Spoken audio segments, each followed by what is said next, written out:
Welcome to Sleepy Centuries, and tonight we will be talking about one of the most enduring mysteries of our world, the Great Pyramid of Giza. As you settle into bed, let the day slip away and allow your mind to wander back through time. Where in the world are you listening from tonight? Perhaps you're thousands of miles away from Egypt, or maybe you're closer than you think. Wherever you are, imagine the soft whisper of desert winds, the golden hue of the setting sun over the Nile, and the quiet patience of a monument that has watched the centuries drift past like grains of sand. Imagine standing at the edge of a river so vast and eternal that it seems older than time itself. The air is heavy with the scent of water and earth, and somewhere in the distance, the faint calls of waterbirds echo across the rippling surface.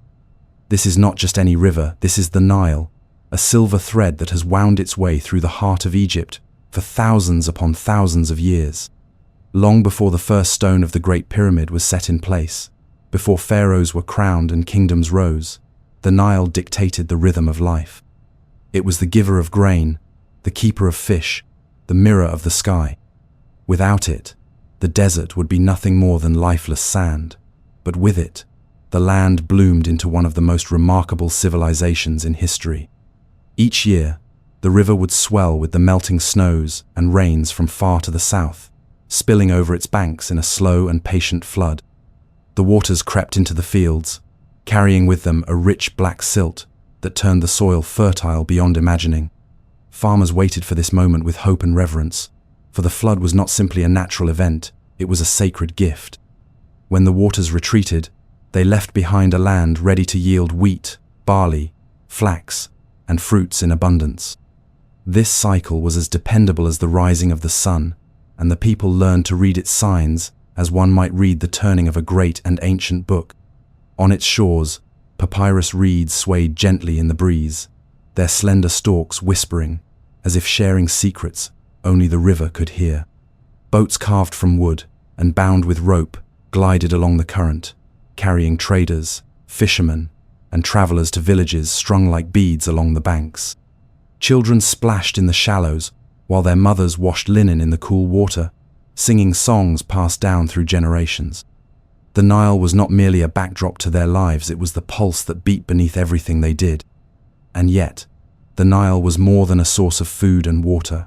To the ancient Egyptians, it was the lifeblood of the gods themselves. They believed it flowed directly from the heavens, a divine pathway that bridged the realm of mortals with the world of the eternal. The god Hapi, bringer of the flood, was honored with offerings and prayers, for his arrival each year meant survival. Without the river's generous hand, there would be no fields, no bread, no temples, and no monuments to endure the passage of centuries. As the seasons turned and the years unfurled like a scroll, life along the Nile became a symphony of order and ritual. Farmers rose with the first light, their feet still damp from the morning dew as they walked to the fields. Fishermen cast their nets, watching the play of sunlight on the rippling water. Merchants loaded their boats with pottery, copper, and grain, drifting downstream toward bustling markets. In the evenings, the air cooled, and the people gathered to share food and stories, their voices rising and falling in the twilight as the first stars appeared above the water. Far to the west, the desert stretched endlessly, a vast expanse of silence and heat. But here, beside the Nile, life thrived in abundance. Palm trees reached toward the sky, their fronds swaying lazily. Date fruits hung heavy and sweet, and in the fields, cattle grazed on lush grasses. The river was the great equalizer. It nourished the humble farmer and the mighty pharaoh alike. And so it was here, in this narrow ribbon of green cutting through the golden sands, that a dream began to take shape. The Nile, with its steady rhythm and life-giving power, became the stage upon which some of the most extraordinary feats of human ambition would be played out. It was from these waters, this fertile land, and this enduring cycle of life and renewal that the idea of building something eternal, something to outlast even the river's own timeless flow, was born. In the golden heart of Egypt's old kingdom, there rose a ruler whose ambitions were as vast as the desert and as enduring as the stars. His name was Khufu, a pharaoh whose reign would be remembered not only for the wealth and stability it brought to his people, but for a vision so grand, it would shape the landscape for millennia. Khufu lived in a world steeped in ceremony and belief, where every aspect of life was guided by the divine order known as Ma'at, a balance between chaos and harmony that the pharaoh himself was sworn to uphold. In the eyes of his people, he was not merely a man, but the living embodiment of Horus, the falcon god, a bridge between the mortal world and the gods. It was within this sacred role that the seeds of his most enduring legacy began to grow. For Khufu, death was not an end, but a passage, a transformation into the eternal. The ancient Egyptians believed that when the body ceased to live, the soul embarked on a perilous journey through the underworld. To navigate this path safely, the deceased required not only prayers and offerings, but a vessel strong enough to protect their body and possessions for all time. For kings, this vessel could not be ordinary. It had to reflect their divine status, their closeness to the gods, and their role as guardians of the cosmic order. In Khufu's mind, his tomb would not simply be a resting place. It would be a stairway to the heavens, a beacon for his spirit to ascend and join the immortal stars that circled the night sky. Egyptian architects and priests already understood the pyramid shape as a sacred form, its sloping sides resembling the rays of the sun itself. The sun god Ra, the great creator, was believed to travel across the heavens each day and descend into the underworld each night, only to rise again with the dawn.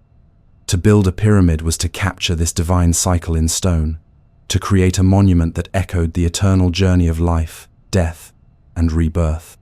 Khufu intended his pyramid to be greater than any that had come before, not merely larger in scale, but perfect in alignment, flawless in design, and enduring enough to defy the very erosion of time. His vision was not conceived in isolation. Around him stood the court of Egypt, high priests who guarded sacred knowledge, scribes who recorded the will of the gods, architects whose skill was honed over generations, and officials who could marshal the labor and resources of an entire kingdom. All of Egypt's might would be drawn into the service of this colossal dream. The quarries would be emptied of their finest limestone, the riverboats laden with granite blocks from Aswan, the best craftsmen summoned to carve and fit each piece with astonishing precision. This was not merely construction, it was the weaving of a legacy into the very fabric of the earth. Khufu's command reached every corner of his realm, and the people knew they were part of something extraordinary. To serve the pharaoh was to serve the gods, and to serve the gods was to ensure the balance of the world itself. The idea that their hands could help shape a monument that might stand for eternity gave their labor a purpose far greater than their own lives. Even those who had never set eyes on the finished pyramid could imagine its form rising against the horizon, gleaming in the sunlight, a symbol of both human ambition and divine power. In Khufu's mind, each block of stone was more than a building material. It was a prayer, a promise, and a piece of his soul's path to immortality. When complete, this structure would guide him to the circumpolar stars, those eternal lights in the northern sky that never set, the realm of the undying. And as he envisioned it, towering above the desert sands, perhaps he knew that even in the farthest reaches of the future, when kingdoms had vanished and languages had changed, his name would still be whispered because of what he dared to create. They came from across the kingdom, from the lush banks of the Nile to the far reaches of the desert, answering the call to take part in a project unlike any other. Men who had tilled fields all their lives left their farms after the harvest, bringing with them the strength born from years of working the land. Skilled stonecutters arrived from quarries, their hands already calloused from chiseling limestone into perfect forms. Boatmen navigated the river with heavy cargoes of stone, wood, and tools, their sails catching the steady desert winds. Bakers, brewers, potters, rope makers, carpenters, and toolsmiths all would find a place in the vast, living machine that was gathering at Giza. This was not a ragged army of slaves, as later myths would claim, but a workforce bound together by duty, pride, and the knowledge that their labor would be etched into the memory of the world. At the foot of the plateau, a bustling settlement began to grow. Long rows of mud brick houses sprang up to shelter the workers, and the air was alive with the smells of baking bread and brewing beer. Fires crackled in open hearths. Women prepared meals of lentils, onions, figs, and fish from the Nile, and children darted between the buildings, carrying water jars or chasing one another in play. The village pulsed with life, a place where the day's hard labor was followed by the comfort of shared meals, songs, and stories told under the glow of oil lamps. Skilled physicians tended to injuries, while priests performed blessings to protect the workers from misfortune. There was an order to it all, a rhythm, as if the entire community moved to the steady beat of hammers on stone. At dawn, before the sun cleared the horizon, the workers rose to the sound of voices calling them to the day's labor. The cool air of morning was quickly replaced by the heat of the rising sun, but the men pressed on, knowing the hours before midday were precious. Teams were organized with careful precision. Some carved massive blocks from the limestone cliffs nearby. Others shaped the stones with copper chisels and dolerite pounders until they fit so perfectly that not even a sheet of papyrus could slide between them. Along the riverbank, barges waited to carry granite from the distant quarries of Aswan, their decks laden with blocks so heavy they seemed impossible to move. Yet with clever engineering and sheer determination, the stones made their way to Giza, where sledges, rollers, and manpower brought them to the growing monument. This great endeavor required more than muscle alone, it demanded ingenuity. Ramps of packed earth and stone were built, stretching upward in winding paths, so that the blocks could be dragged higher and higher as the pyramid rose. The ramps were constantly rebuilt, extended, and adjusted, their very construction a feat of engineering. Water was poured on the sand ahead of the sledges to reduce friction, making the journey smoother, and ropes woven from papyrus and palm fiber were tested and retested to ensure they could bear the strain. Every movement of every stone was the result of coordination, planning, and experience, a harmony of labor where each person's role mattered. When the sun dipped low and the heat began to soften, the day's work would slow. Workers returned to the village, their bodies tired, but their spirits bound by the knowledge that they were part of something greater than themselves. Over shared bread and beer, they spoke of the progress made that day, of the stones placed and the layers completed. Some wondered how high it would rise, how long it would take before the final stone was set, and what it would look like gleaming in the full sun. Perhaps a few even imagined their grandchildren gazing upon the finished pyramid, pointing to it with pride, and saying their forefathers had built it. In the stillness of night, the plateau grew quiet, but the work never truly ceased. Fires glowed faintly in the worker village, the Nile whispered in the darkness, and the pyramid stood in its unfinished form under a canopy of stars. Those stars, the same ones Khufu hoped to join in his eternal life, shone down on the builders, on their families, and on the river that brought them all together. Every day brought the monument closer to completion, and with it, closer to fulfilling a vision that would stand long after their own lives had faded into history. The day the first stone was laid must have felt like the turning of a great wheel in the life of Egypt, a moment when an idea that had lived only in the minds of the pharaoh and his planners finally took root in the earth. The air that morning was cool, the sky pale with the first light of dawn, and the plateau at Giza stretched wide and bare, waiting to be transformed. Around it, workers gathered in anticipation, their voices low, aware that what they were about to begin was not simply construction, but the creation of something sacred. In the shadow of the desert cliffs, blocks of freshly quarried limestone stood ready, their pale surfaces still rough from the chisels that had freed them from the bedrock. The smell of dust and the faint tang of copper tools lingered in the air.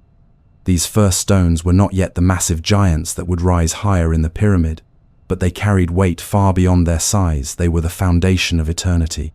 Men moved in well-rehearsed rhythm, guiding the sledges with ropes pulled taut, their bare feet gripping the packed sand. Ahead of them, others poured water along the track, darkening the ground so the wooden runners would glide more easily.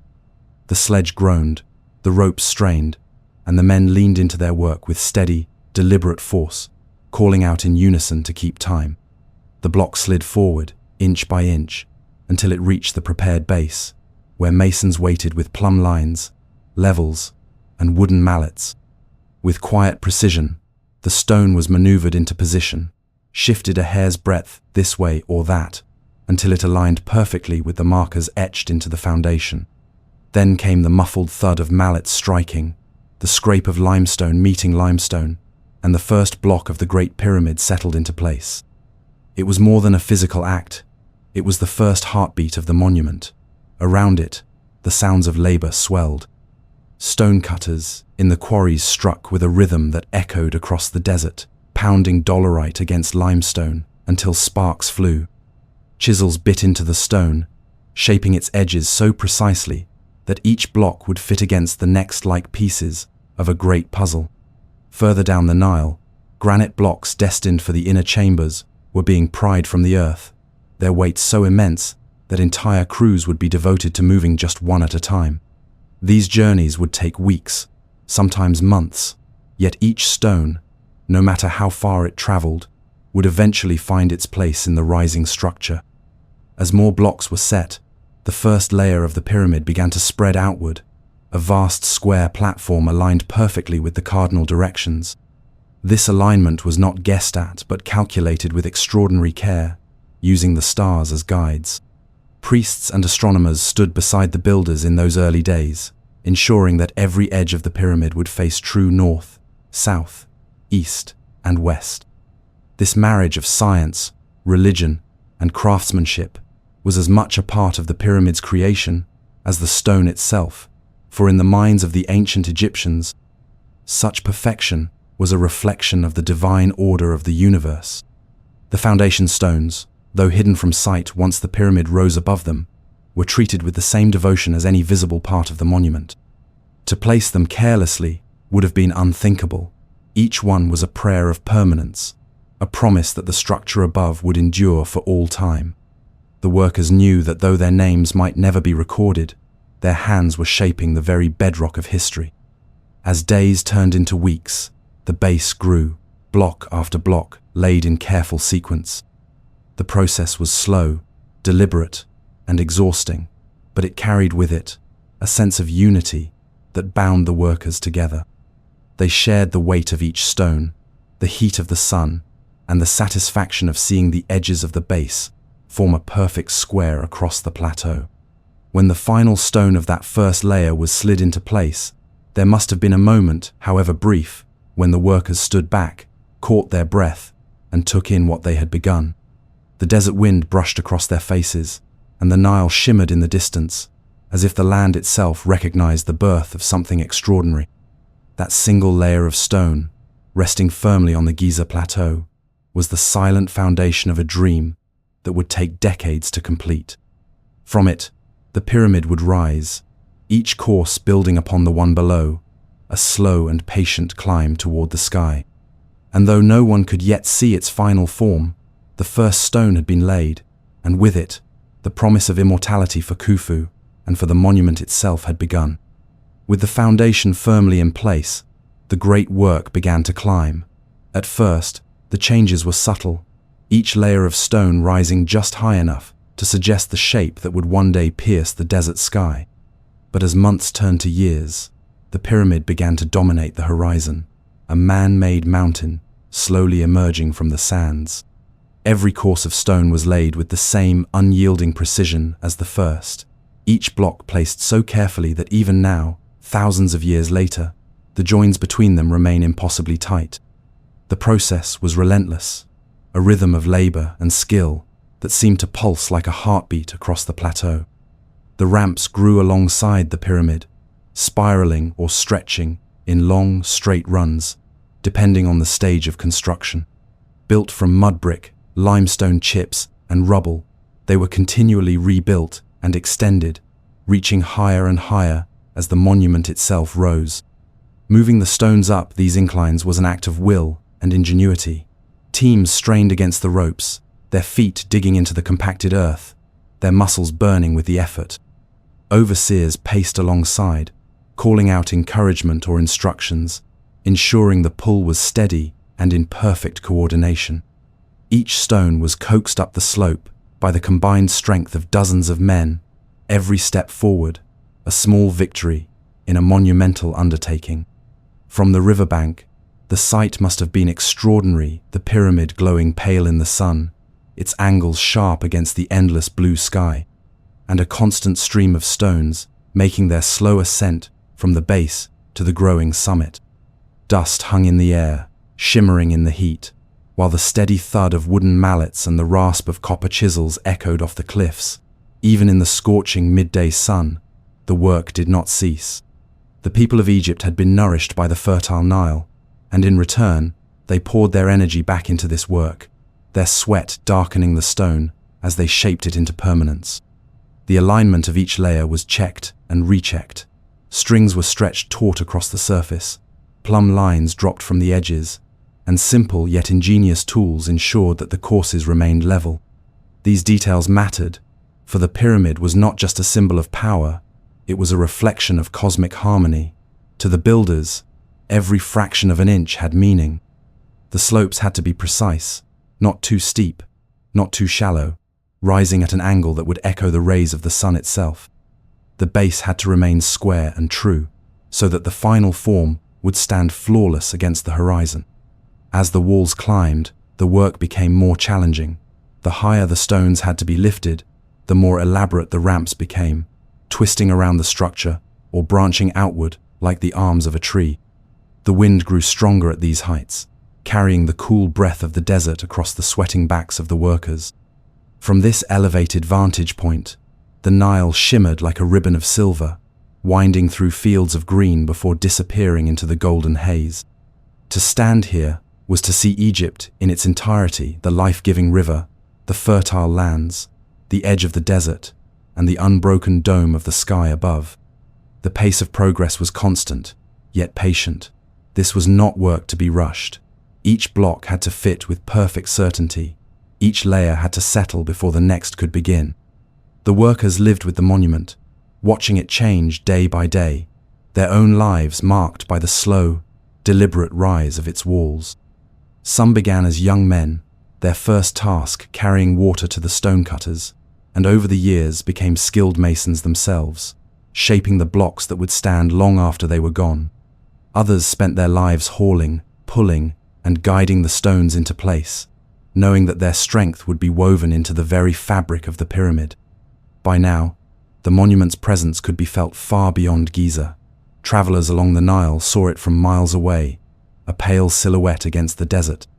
Traders arriving from distant lands heard of its construction and marveled at the ambition it represented. To the people of Egypt, it was more than a tomb. It was the heart of their civilization, taking shape in stone, a physical testament to the order and power that their pharaoh embodied. And still, the workers climbed. The ramps stretched further, and the pyramid reached ever closer to the sky, as if drawn upward by the very stars Khufu hoped to join. While the pyramid rose higher with each passing season, life in its shadow unfolded in a rhythm as ancient as the river itself. The plateau was alive not only with the noise of chisels and sledges, but with the daily pulse of a community that had taken root around the great work. At the workers' village, mornings began with the glow of fires rekindled from the night before, the scent of baking bread drifting through narrow lanes between mud-brick houses. Women tended to children, kneading dough or grinding grain on heavy stone querns, while men prepared for another day of labor, wrapping linen cloth around their heads to shield from the coming sun. Merchants and traders wove through the settlement, carrying baskets of figs, onions, garlic, and dried fish. Cattle lowed in nearby pens, goats wandered between houses, and chickens darted across dusty courtyards. The village was not merely a place to sleep, it was a living, breathing town with its own order and rhythm. Scribes moved among the people, recording grain rations, labor rosters, and supply deliveries on sheets of papyrus. Priests visited to offer blessings for health and protection, reminding everyone that the work they performed was not just for the pharaoh, but for the gods themselves. Even as the sun climbed and the laborers made their way to the ramps and quarries, life in the village continued. Children chased each other through the alleys, playing games with pebbles and carved wooden toys. The elderly sat in the shade of low walls, telling stories of dynasties past and battles fought, their voices weaving the memory of Egypt into the ears of the next generation. Fishermen returned from the river with baskets of shimmering tilapia and catfish, their catches destined for the large communal kitchens that fed the workforce. The smell of roasting meat and boiling stews mingled with the ever-present scent of limestone dust drifting in from the plateau. At midday, the heat became oppressive, and the pace of life slowed. In shaded courtyards, workers rested on woven mats, drinking beer brewed thick and nutritious to restore their strength. Conversations drifted from the day's challenges, the stubborn block that refused to settle into place, the ramp that needed repairing to talk of families, dreams, and the changing of the seasons. Some spoke of the floodwaters, of the Nile, wondering if they would rise early or late, for the river's rhythm governed their lives as much as the demands of the pyramid. As the day cooled toward evening, the village stirred again. Markets came alive with the clink of copper weights, the barter of goods, and the calls of sellers hawking bread, honey, and fresh produce. Musicians played reed flutes and drums, their melodies drifting across the settlement, and dancers moved in the gathering dusk. The laughter of children mixed with the deep hum of conversation, and the air softened as the desert's heat gave way to the night's cool breath. Above it all, the pyramid loomed, its pale stone catching the last light of the setting sun. To the people who lived and worked in its shadow, it was more than a monument in the making. It was a silent witness to their lives. It had seen births and deaths, heard the cries of newborns and the laments of mourners, watched as young laborers became seasoned builders, and as children grew tall enough to help carry water or shape stone. It was always there, changing with them, yet remaining constant. When darkness finally fell, the village settled into a quieter rhythm. Fires burned low, casting flickering light on mud-brick walls. Families gathered to share the last meal of the day, voices softer now, telling stories under the vast sweep of stars. Somewhere in the distance, the Nile murmured its endless song, and the pyramid stood against the night sky, a pale outline that seemed to merge with the constellations. For those who lived beneath it, this was the world, the warmth of home, the closeness of community, the presence of the great work, and the belief that every stone they set and every day they lived brought Egypt closer to eternity. The years had passed in a steady rhythm of toil, the pyramid growing layer upon layer until at last it towered above the plateau, its summit reaching toward the heavens. What had once been an idea in Khufu's mind now stood in dazzling reality, its sides perfectly angled, its base unwaveringly square, and every block locked into place as if the stones themselves had been born to fit together. The moment came when there remained but one final stone to set, a single capstone that would complete the journey from foundation to sky. It was not just another block, it was the crown of the entire monument, the final gesture in a work that had consumed decades of labor, skill, and devotion. The capstone, shaped from fine limestone, had been prepared with the utmost care, its surfaces smoothed to perfection, and its proportions made flawless by the hands of the most trusted craftsmen. For days before its placement, priests had blessed it with incense and prayers, calling upon the gods to protect and sanctify the work.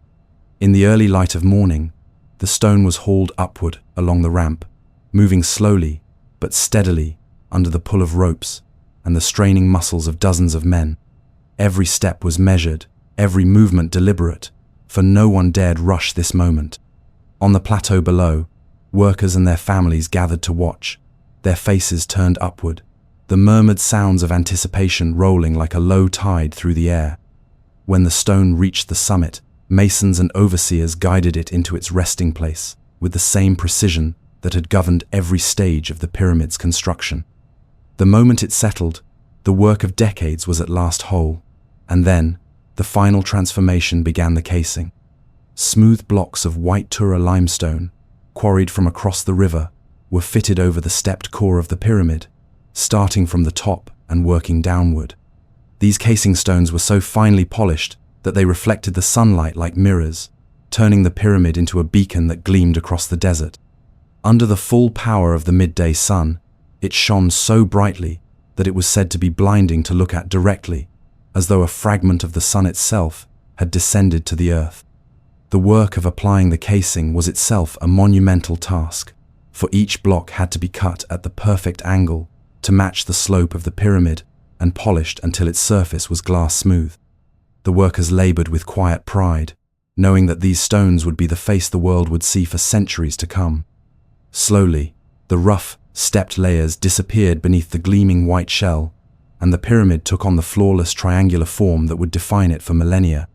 When the final casing stone was placed at the very base, there was no great cheer or shout of victory, only a profound stillness.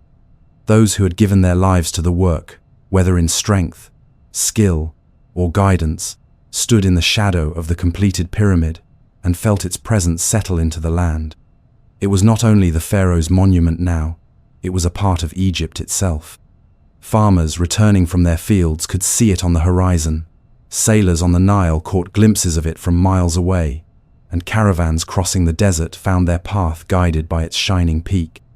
As the sun set that evening, its golden light slid down the faces of the pyramid, igniting the polished limestone in a glow that seemed almost alive. The sky deepened from gold to violet, then to black, and the first stars appeared above the desert. Those who looked up could see the circumpolar stars, the undying ones, wheeling in their eternal dance, the same stars Khufu believed would be his companions for all time. In that moment, the purpose of the great work was clear. The pyramid was not just stone stacked upon stone, but a bridge between the earth and the heavens, a place where the mortal touched the eternal. And now, with the final stone in place, and the pyramid gleaming under the gaze of the gods, that bridge stood ready to carry a king into eternity. Deep within the heart of the pyramid, hidden from the burning sun and the winds that swept across the plateau, lay a series of passages and chambers, prepared for a single, sacred purpose. The air inside was cool and still, carrying the faint scent of the limestone from which it was hewn. Here, away from the clamor of the outside world, the final destination of the pharaoh's earthly remains had been crafted with the same precision and care as the outer structure. This was more than a tomb. It was the vessel for a king's journey into eternity, a sacred machine of stone built to guide his spirit safely into the afterlife. The central chamber, where Khufu's sarcophagus would rest, was unlike anything in the world. It was lined with immense blocks of granite brought from Aswan, each weighing many tons, fitted together so seamlessly that not even the thinnest blade could slip between them. Above, massive granite beams formed a layered roof designed to bear the crushing weight of the pyramid above, a feat of engineering so advanced it would puzzle and inspire minds for thousands of years. The chamber was deliberately placed at the very core of the pyramid, both protected and aligned with the stars Khufu sought to join. Passages extended outward from it, some leading to smaller rooms meant for offerings and treasures, others rising upward to the so-called air shafts that scholars now believe were meant to serve as spiritual pathways to the heavens. The decoration was not in lavish colors or golden panels, but in the perfection of form, the sacred geometry of the space itself. For the ancient Egyptians, the pyramid was more than a monument. It was a cosmic diagram, a map of the heavens translated into stone. Its sides mirrored the rays of the sun, its base symbolized the earth, and its apex pointed toward the eternal. Inside, the carefully measured corridors and angles guided the soul's journey, ensuring it would pass through the trials of the Duat, the underworld, and emerge reborn in the company of the gods. Every chamber, every stone block, was part of this sacred design.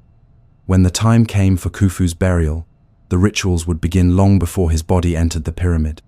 Priests would perform the opening of the mouth ceremony, a sacred act to awaken the senses of the deceased for the afterlife.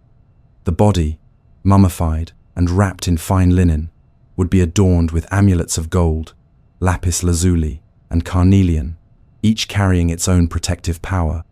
The procession would wind its way through the plateau, bearing the king toward the pyramid's entrance, while chants and prayers rose into the desert air.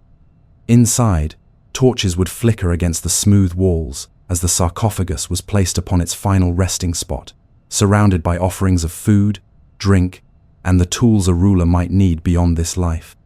Once the burial was complete, the entrance passages would be sealed with massive blocks of stone, hidden from view, and in some cases, concealed by false passages to deter intruders. The workers who had served for years would know that their task was now finished, their pharaoh safely enclosed within the heart of the pyramid. The belief was simple yet profound. The tomb was not meant to be opened again, for its purpose was eternal, its doors meant to remain closed until the end of time. Outside, the pyramid stood as the ultimate expression of divine kingship, a temple to the gods in the form of a perfect mountain. It was visible proof of Egypt's wealth, unity, and devotion to the sacred order of the world. For the living, it was a reminder of the pharaoh's power and the god's blessing. For the dead, it was a gateway, a bridge between the realm of man and the realm of the divine. Even the smallest detail, from the alignment of its corners with the cardinal points to the precise slope of its sides, was designed to mirror the perfection of the cosmos itself. And so, long after the burial ceremonies ended and the voices of the priests faded into memory, the pyramid remained, silent and immovable. Within, Khufu's spirit was believed to journey among the imperishable stars, while his body rested undisturbed in the darkness. The monument itself became a living symbol of immortality, a statement in stone that the bond between king and god, between earth and sky, was unbreakable.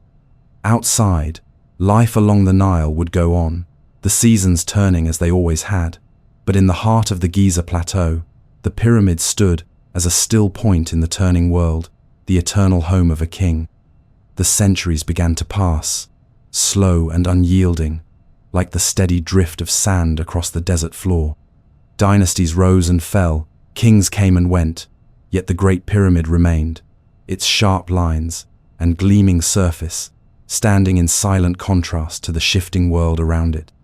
In those early years after Khufu's time, the white Tura limestone casing still shone under the sun, catching the light so brilliantly that travelers approaching from many miles away would see it before anything else.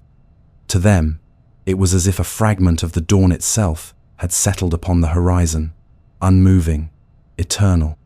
The Nile continued its patient cycles, flooding and receding, bringing life to the valley as it had for thousands of years, and the pyramid looked on, untouched by the passing of seasons. There were generations of Egyptians who lived and died in the shadow of its presence, to whom the story of its building was already a legend. Children born long after Khufu's burial would hear tales of the armies of workers, the endless stone blocks, the years of toil under the blazing sun, and they would look at the towering monument and wonder how such a thing had been possible. Priests tended nearby temples, offering prayers to the gods and to the spirit of the great king, keeping his memory alive in rituals that tied the present to a sacred past. The pyramid was not only a tomb, it was a reminder that Egypt itself was enduring, that its order and power could stand as firmly as those stones. But time, even for monuments of such magnitude, is patient and relentless. As centuries turned into millennia, the polished casing stones began to bear the marks of wind and sand. Storms swept across the plateau, stripping away tiny grains year by year. The Nile shifted its course slightly over generations, changing the patterns of trade and settlement, and Egypt's power ebbed and flowed under the weight of political change. Foreign invaders came first in small numbers, then in armies drawn by the wealth and beauty of the land. They, too, looked upon the pyramid with awe, seeing in it a symbol of a greatness that had long preceded them. In quieter centuries, the pyramid simply watched. Nights were long and still, the stars wheeling above in their unchanging paths. Days passed in golden light, shadows stretching and retreating over the smooth plains of stone. Sand drifted against its base, sometimes covering whole layers before the winds swept it away again.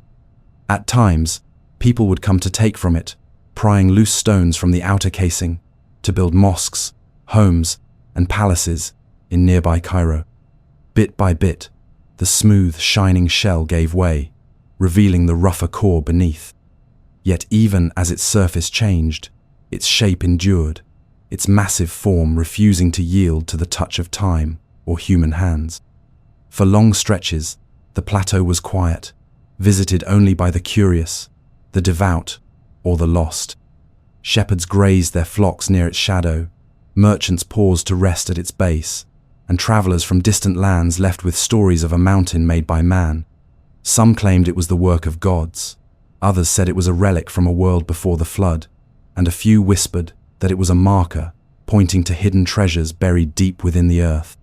Myths layered over history, and the true story of Khufu and his vision became obscured, half remembered, half invented, carried in the minds of poets, scholars, and wanderers. And still, the pyramid endured every passing age. It stood through the fall of the pharaohs, through the arrival of the Persians, the Greeks, the Romans. It watched the desert roads fill with the caravans of the Silk Route, saw the rise of cities, and felt the ground tremble under the hooves of new conquerors. It saw temples crumble into ruin, the once bustling villages of the pyramid builders vanish beneath layers of sand, and the grand statues of other kings topple and break. Yet it remained silent, patient, unblinking, holding within its stone heart the darkness of Khufu's resting place. The people who came in later centuries no longer knew the names of the masons who had set each block, or the overseers who had measured each angle. Their lives and their voices had faded into the silence of history, but their work still stood in every line of the monument. The Great Pyramid had become a witness to time itself, a reminder that even in a world of constant change, there are some things that refuse to be moved. And so, year after year, century after century, it stood beneath the same unchanging stars, its presence as steady as the night sky, waiting for the next chapter in the story of the world to unfold around it. Today, the Great Pyramid no longer gleams with the blinding brilliance of its polished limestone casing, yet its presence is no less commanding. Standing on the Giza plateau, it rises from the desert floor with a calm, immovable dignity, the sands around it whispering in the wind as they have for thousands of years. The smooth outer layers have been stripped away by time, by earthquakes, and by the hands of those who used its stones to build the city of Cairo, yet the core remains massive, unbroken, and defiant against the ages. Its edges are worn, its surface rougher, but its form is still perfect, its angles still precise enough to align with the cardinal points of the earth, as they did in the days of Khufu. In its weathered face, one can see the patience of time itself, the slow work of centuries carved into every stone. Visitors from all over the world come to stand before it, drawn by the same mixture of awe and wonder that has pulled travelers here for thousands of years. They step onto the plateau and find themselves dwarfed by the scale of it, each stone block taller than a man, each course stretching endlessly in every direction. Some run their hands along the rough limestone, feeling the texture of a surface that was shaped before recorded history. Others stand back and try to take in the whole of it at once, their eyes tracing the lines upward to the flattened top where once the shining capstone caught the sun. Around it, the desert stretches away in golden waves, and beyond that, the city hums with life, a strange contrast between the timeless and the modern. Scholars study it with the same fascination as poets and dreamers. They measure its dimensions, examine its chambers, and search for clues to how it was built, yet its full story remains elusive. Every new discovery raises new questions, as if the pyramid itself chooses which secrets it will yield and which it will keep. Tour guides tell tales of its history, some rooted in fact, others colored by myth, and the air around it is thick with the mingling of truth and legend. To stand there is to feel the weight of both the reality of human hands that shaped it and the mystery that has grown in the shadow of its stones. The Great Pyramid is no longer just a monument to Khufu. It has become a monument to humanity itself. It stands for ambition and skill, for endurance and vision, for the idea that something made by human hands can outlast empires, languages, and even the memory of those who built it. Its stones have seen the world change in ways those ancient builders could never have imagined: the rise of new religions, the fall of kingdoms, the discovery of lands across oceans, the coming of machines and electricity. Yet it remains unmoved, a piece of the ancient world still standing in the present. At night, when the crowds have gone and the desert cools, the pyramid becomes something even more profound. The stars emerge one by one, the same stars that the priests of Khufu once charted, the same stars the pharaoh believed would carry him into eternity. The air grows still, and the city lights fade into the distance, leaving the monument bathed in moonlight. It is in these hours that the pyramid seems to speak most clearly, not in words, but in the sheer, undeniable fact of its existence. It tells of the hands that placed each stone, of the vision that called it into being, and of the endless river of time through which it has stood. Those who see it often leave changed, carrying away not just photographs or souvenirs, but the quiet realization that they have stood before something older than most nations, older than many of the world's beliefs, and yet still a part of the living earth. The Great Pyramid is more than history carved into stone. It is a reminder that the human spirit has always reached upward, striving for something beyond the horizon, something that might last forever. And perhaps, as the night deepens and the winds of the desert sigh across the plateau, it is possible to imagine Khufu's spirit still journeying among the imperishable stars, his eternal home standing watch over the land he once ruled, unchanged in its purpose, even as the world around it moves on.